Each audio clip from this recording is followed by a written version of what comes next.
جوجل تعطيك جيميناي فابور عام كامل الا كنتي طالب. تبع معايا الفيديو الا بغيتي تعرف الطريقه.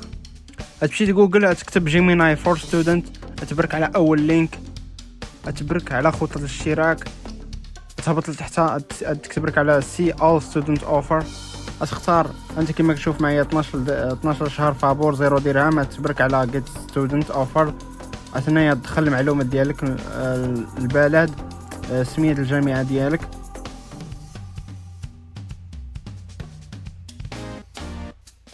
تدخل السمية ديالك، الكنية، تاريخ الازدياد والايميل ديالك.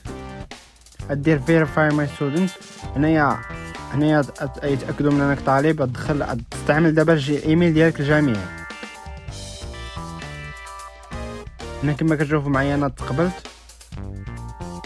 موراها دابا دير على جيت ستودنت اوفر وتدخل البنكه ديالك ودير سابميت.